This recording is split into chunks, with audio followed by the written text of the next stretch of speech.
තනිවයි යාවේ තනිවයි යන්නේ. හැබැයි ඉන්න වෙන්නේ තනියම නෙමෙයි. සාමාන්‍ය සමයේ 4 වෙනි සතියේ බ්‍රහස්පති නම් මෙනෙහි කිරීම. මගේ ප්‍රමාන්තනේ අපි දකිනවා ගමනක්. පළවෙනි කියවීමෙන් සුවිශේෂ එකම ගමනක්. ගමන මේ යූරේ ඉඳන් එහා යූරට. දාවිද් අද මේ ලෝකයෙන් සමුගන්න සිද්ධිය අපි දකින්නේ. දාවිද් ජීවිතේ ගමන් කරලා යාවේද් ස්වාමීන් වහන්සේ කුඩාරමක දාවිද් සමග ගමන් කරලා ජෙරුසලමේ මාලිගාව හදන්න හදද්දී දාවිද් එපයි කියනවා. සලමොන් හදන්න කියලා.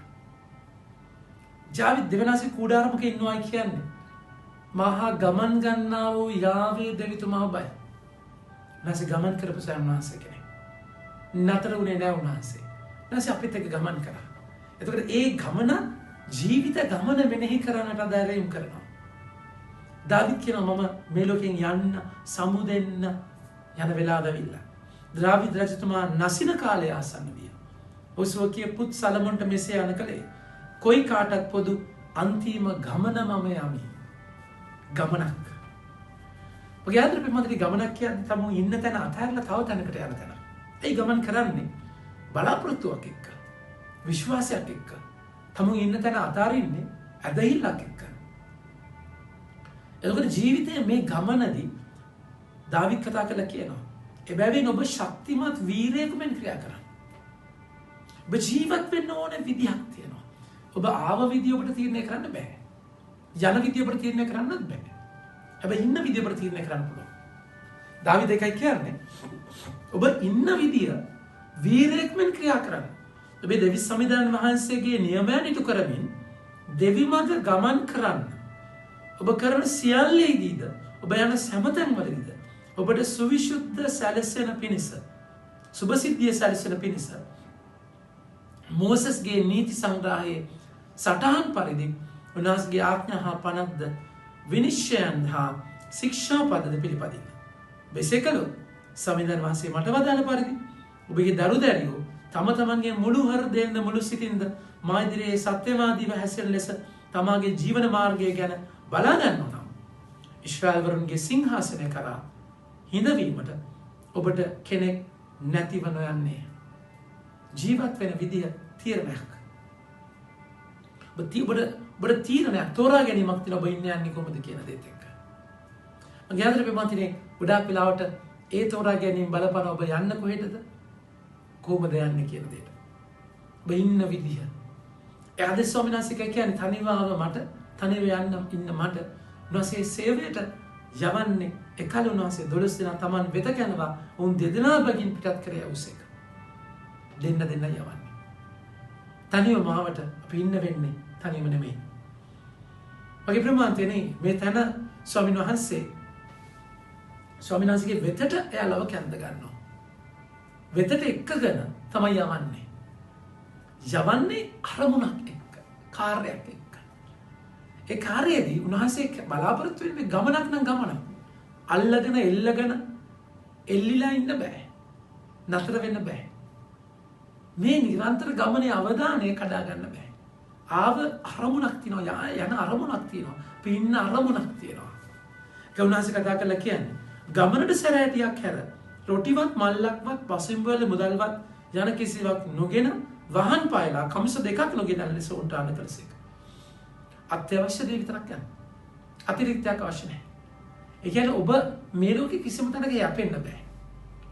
මේ ලෝකේ හැංගිදෙන්න බෑ. මේ ලෝකේ මුල් ලැබ ගන්න බෑ. නිරන්තරයෙන් යන්න ඕනේ. අපි හැමෝම අවසාන ගමන යන්න තියෙන නිසා. තර මේ ලෝකේ අල්ලගෙන ඉන්නදී අතර අරින තැනකට එන්නම වෙනවා. ඒතර ඔබ තැනකට උන්වහන්සේ කතා කරලා කියනවා. කවුද උන්වහන්සේ උන්ට කතා කරලා ඔබ යම් කිසි නිවසකට පිවිසි කල එතනින් පිට වී යන තෙක් එහිම නවතින. අන්න දැන් නවතින්න කියනවා. මේ ගමන තුල අපිට නවතින තැන් තියෙනවා. හැබැයි නවතින්න ඕනේ ස්ථීර නවාතනක් විදියට නෙමෙයි. අම්බලමක් විදියට. తాවකාලික නැවැතෙමුලක් විදියට. නවතින්න යම් තැනකදී ඔවුන් ඔබ පිළිගන්නේවත් ඔබේ වචන අසන්නේ නැත්නම් එතනින් පිට වී යන කල ඔවුන්ට විරුද්ධව සාක්ෂියක් වන පිණිස ඔබේ පාදවල තිබෙන දුවිලි ගසා දමන්න. මගේ ප්‍රමාන්තනේ මේ ගමන තුල හැම තැනක්ම ඔබව එක වගේ පිළිගන්නේ නැහැ. ඒක යථාර්ථයක්. ඔබව නොතේරෙන ප්‍රතික්ෂේප කරන ඔබව අපිරියා කරන තැන් තියෙනවා. ඔබ නැවතුනත් ඔබ කියන දේවල් පිළිගන්නට ඕනේ. ඔබ නවතින අරමුණ සුභාරංචිය දේශනා කරන එක. දැන් මේක මේ අරමුණත් එක්කයි අපි නවතින්නේ. ඒ කියන්නේ අපි යන්න බලාගෙන ඉන්න තැනක්. මේ ලෝකෙම අපි යන්න ඕන කියලා දැනගෙන ඉන්න ඕන තැනක්.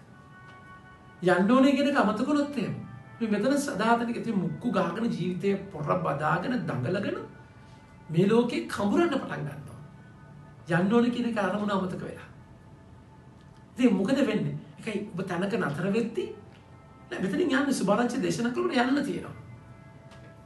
පේතුරුතුමා ජේසුට කතා කරලා කියද්දී මාර්ක 1:35 ඔබ ස්වාමීන් වහන්සේ බොහෝ දෙනෙක් ඔබ එනකම් බලාගෙන ඉන්නවා කියද්දී ජේසු කියනවා නේ අපි අන්ගම් වලටත් යනවා. මෙතන විතරක් නෙමෙයි. ඒක ජේසු කඩනවා මගේ ප්‍රමාණය. ගලිලේ සේවයේ උච්චම තැන ජේසු කඩනවා. කඩලා යනවා. ඒතර එහෙම යද්දී අපි මේ ලෝකයේ බැඳීම කඩද්දී මේ ලෝකයේ බැඳීම කඩන්න ජේසුට තියෙන බැඳීම ස්ථිර වෙනවා. ඒක තිරසාර වෙනවා. ශක්තිමත් වෙනවා. ඒතර මොකද වෙන්නේ? එතනින් පිට වී යන කල ඔවුන්ට විරුද්ධව සාක්ෂියක් වන පිණිස ඔබේ පාදවල තිබෙන දුවිලි ගසා දමන්න. ශක්තියක් වෙන එකට බාධාවක් වෙන ඔය දුවිල්ල. එතන වෙච්ච ප්‍රතික්ෂේපය රිදීම බිඳුච්ච දේ ගසලා දාලා යන්න. ඒක අරගෙන ගියයින් පස්සේ ඔය මතකයත් එක්ක බායි අලුත් දෙයක් සමනසික කරන්න යන එක මතක වෙනවා. දොරක් නැහෙන්නේ උනාසේ දොරවල් දෙකක් අරින්න කියලා තේ සමෝත මේ කියන්නේ ඒකයි. උන්වහන්සේ රෝම 8 වෙනි පරිච්ඡේද 28 වගේ උන්වහන්සේ ප්‍රේම කරන අයගේ ජීවිතවල වෙන සෑම සිද්ධියක්ම උන්වහන්සේ යහපතට පෙරලනවා කියලා කියනවා. ඒතර ඔය ප්‍රතික්ෂේපය තව ලස්සන දෙයක් අදහස් කරගෙනයි. සඳහා උන්වහන්සේ වෙන මාවතක් හදනවා. ඒ ප්‍රතික්ෂේපය තව ගමකට යන්න උන්වහන්සේ ආරාධනා. ඒ ප්‍රතික්ෂේපය ඇතුලේ ජේසුස් බෝ තල්ලු කරන දෙයක් තියෙනවා. තැනක් තියෙනවා. එතන ඔබට කාර්යයක් මිෂන් එකක් තියෙනවා. ඒ නිසා තල්ලු කරපු මිනිස්සු දිහා බලාගෙන ඉන්නේ නැතුව ප්‍රතික්ෂේප කරපු අය දිහා බලාගෙන ඉන්නේ නැතුව දූවිල්ලක් ගසලා දාලා යන්න. ඒ දූවිල්ල යාලට ගසන්න. යාලට හිතන්න දෙන්න සාක්ෂියක්. වෙච්ච දේ ගැන යාලට හිතන්න ඉන්න දෙන්න. ඔබ ඒක හිතයි ඉන්න එපා. ඔබ වෙච්ච දේ නිදහස් කරන ඔබගේ ගමන යන්න. එහෙම යනකොට යාලා හිතයි මොකක්ද උනේ කියන එක. ඔබට වෙන හිතන්න ලොකු දෙයක් තියෙනවා. ඔය දූවිල්ල ගැන හිත ඉන්න එපා. දූවිල්ලක් කියන්නේ උන්වහන්සේ දූවිල්ලෙන් මිනිස්සුව හැදුවේ. දූවිල්ල මිනිස්සු හදලා තමයි උන්වහන්සේ පණ දුන්නේ. ඒතොර ඔය ජීවිතේ ඔය දූවිල්ල ඔය රොඩු ගසලා දාලා යන්න. උන්වහන්සේ කරගන්න දේ කරගන්න. දූවිල්ල නුත් උන්වහන්සේගේ ජීවිතේ දෙන්න පුළුවන්. ඒ ගමන යනකොට එහෙම බද්දී ඔබ අතාරින්න තියෙන දේ අතහැරලා ඔබ එල්ලෙන්න තියෙන තැන හරියට එල්ලලා ප්ලග් වෙලා උන්වහන්සේට බද්ධ වෙලා බැඳෙද්දී උතර මහ බලයන් චනිත වෙනවා. ඒ ගමනේ අරමුණ ඉෂ්ට වෙනවා. වචන එක දාගෙන කියනවා. එලෙස ඔහු පිටත්ව ගොස් සෙනග පසුතැවී සිත හරවා ගත යුතුයයි දේශනා කළහ. තවද බොහෝ දුෂ්ටාත්මයන් දුරුකොට බොහෝ රෝගීන් තෙලින් ආලේප කොට සුවපත් කළහ. සන්නද්ධ වෙච්ච ජීවිතයක්. එල්ලිච්ච පරණල් වෙච්ච ජීවිතයක් නෙමෙයි. මේ ලෝකේ පරපෝෂිත වෙච්ච ජීවිතයක් නෙමෙයි. සන්නද්ධ වෙච්ච ජීවිතයක්. ඔබ මේ ලෝකෙන් ඔබව ගලවලා ගද්දී සදාතනිකත්වයට ඔබ වැළවෙනවා. මේ ලෝකෙන් ඔබ බැඳීම කැඩෙද්දී ජේසුගේ බැඳීම වැඩි වෙනවා. අත්ත මිදිවරට සම්බන්ධ වෙනවා වගේ සම්බන්ධව පළදරන්න පටන් ගන්නවා.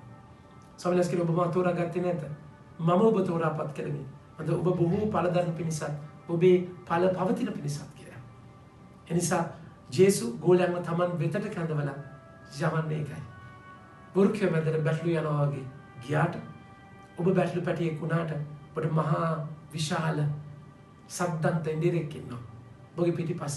ඒ හඬ ශක්තිය කරගෙන ස්වාමීන් වහන්සේලා පූර්ණව යපිලා මේ ලෝකයේ යපීම කඩලා ඉස්සරහට යන්න අද වචන අපට ආරාධනා කරනවා. ආමෙන්. ජේසුස් පිළයි.